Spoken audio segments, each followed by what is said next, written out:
Online class में पुनः आप सभी बच्चों का स्वागत करती हूँ।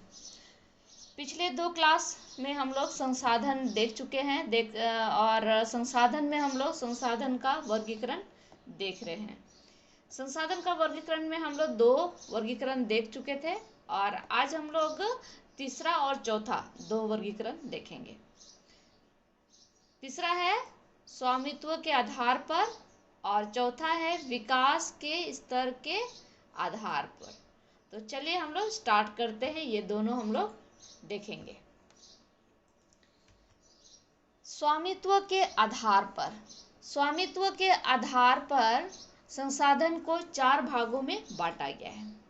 पहला है व्यक्तिगत संसाधन, दूसरा है सामुदायिक संसाधन, इसके बाद है राष्ट्रीय संसाधन और अंतर्राष्ट्रीय संसाधन। चलिए हम लोग एक एक करके देखते हैं।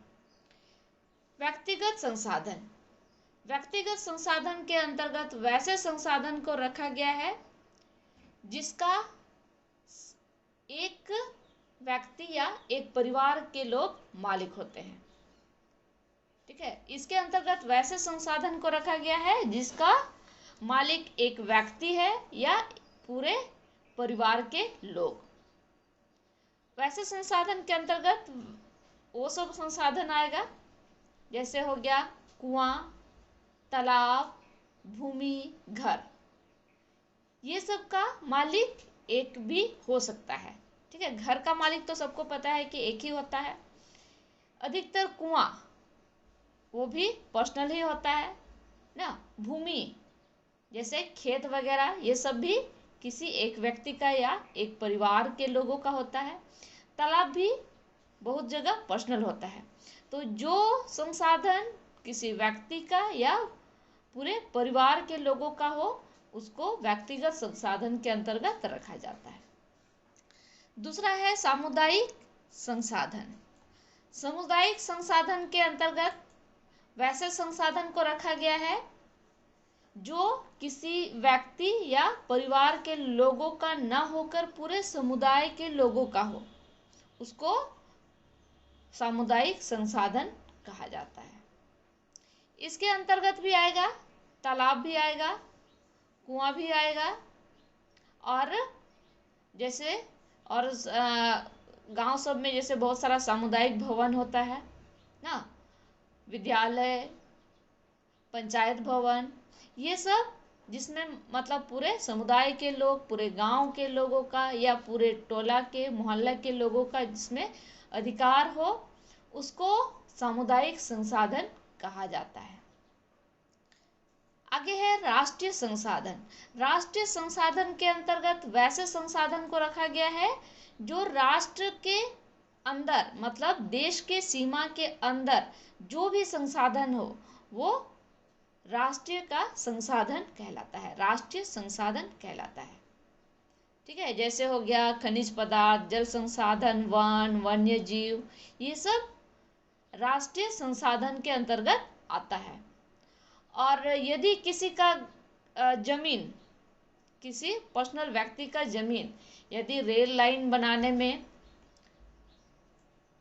सड़क बनाने में, नहर बनाने में उपयोग हो तो वो भी राष्ट्रीय संसाधन बाद में कहलाता है। भले ही वो जमीन किसी व्यक्ति का था हो, लेकिन अगर सरकार उसको अधिग्रहित करती है तो वो भी राष्ट्र का संपत्ति होगा। ठीक है, ये तो हो गया स्थलीय सीमा का हम लोग बात किए। समुद्र सीमा में भी एक सीमा निर्धारित की गई है, उसके अंदर कोई भी अगर संसाधन पाया जाता है तो वो भी राष्ट्र का संसाधन कहलाएगा। ठीक है, तो समुद्र में क्या होता है कि तट से 12 नॉटिकल मील, किलोमीटर में बोलेंगे तो लगभग 22 किलोमीटर। ठीक है, तट से 22 किलोमीटर तक अगर कोई संसाधन पाया जाता है, कोई बहुमूल्य पदार्थ पाया जाता है तो वो राष्ट्र का संसाधन कहलाता है। ठीक है, उस देश का संसाधन कहलाएगा। आगे है अंतर्राष्ट्रीय संसाधन।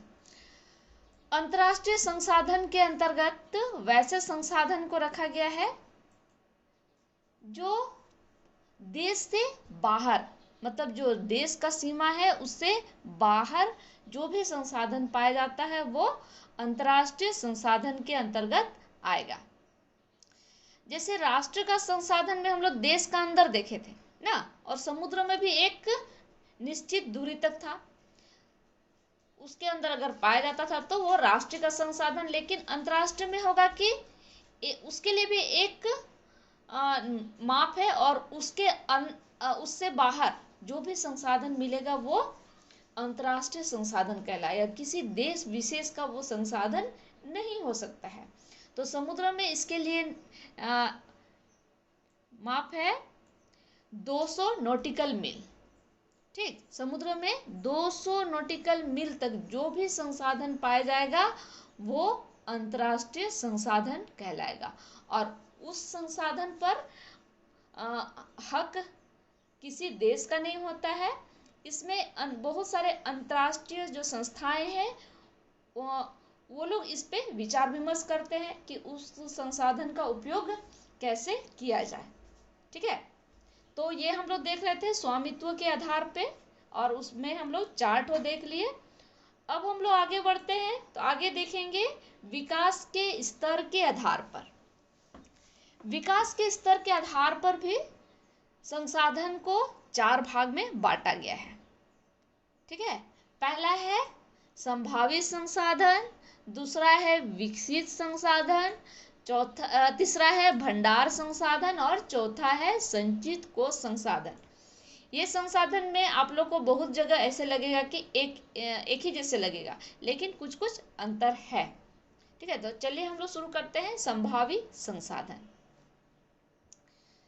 संभावित संसाधन, वैसे संसाधन को संभावित संसाधन कहा जाता है कि कोई प्रदेश में यदि कोई संसाधन का प्रचुर मात्रा में उसका उपलब्ध होना, लेकिन उसका उपयोग सही से नहीं हो पा रहा हो। ठीक है, जैसे राजस्थान और गुजरात में सौर ऊर्जा और पवन ऊर्जा का अपार संभावना है, लेकिन उसका अभी तक सही उपयोग नहीं हुआ है। ठीक है, सबको पहले हम क्लास में भी बता चुके हैं कि राजस्थान जो है वहां पर सालों भर एक जैसे मौसम रहता है। ठीक है, वहां दिन में कड़ाके की धूप पड़ती है और रात में कड़ाके की ठंड, सालों भर एक जैसे मौसम रहता है, और आकाश सालों भर साफ रहता है। इसलिए यहाँ सौर ऊर्जा का अपार संभावना है, यहाँ सोलर ऊर्जा का अपार संभावना है, लेकिन जितना होना चाहिए उतना विकास नहीं हुआ है। ठीक है, नहीं तो अगर राजस्थान चाहता तो ईंधन का वो पूरा सौर ऊर्जा से ही उपयोग कर सकता था, लेकिन वैसे नहीं हो पाया है। फिर है पवन ऊर्जा।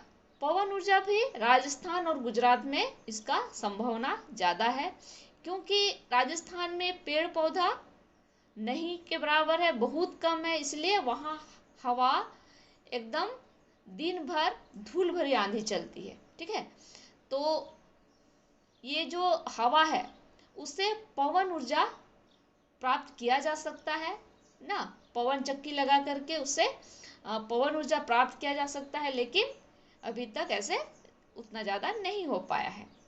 और गुजरात में है कि गुजरात का जो भाग राजस्थान से सटा हुआ है, वहाँ पे मौसम राजस्थान जैसे ही है, इसीलिए वहाँ भी ये दोनों जो ऊर्जा है पवन ऊर्जा और सौर ऊर्जा का उसका अपार संभावना है, लेकिन अभी तक उतना विकास नहीं हो पाया है। आगे देखते हैं विकसित संसाधन। विकसित संसाधन के अंतर्गत वैसे संसाधन को रखा गया है, मतलब जो संसाधन का सर्वेक्षण किया जा चुका है, ठीक है, उसका टेस्टिंग हो चुका है और उनका उपयोग और गुणवत्ता की मात्रा का भी निर्धारण किया जा चुका है, उसका गुण भी पता है और उस कितना मात्रा में है और उसका उपयोग भी हो रहा हो, उसको विकसित संसाधन के अंतर्गत रखा गया है।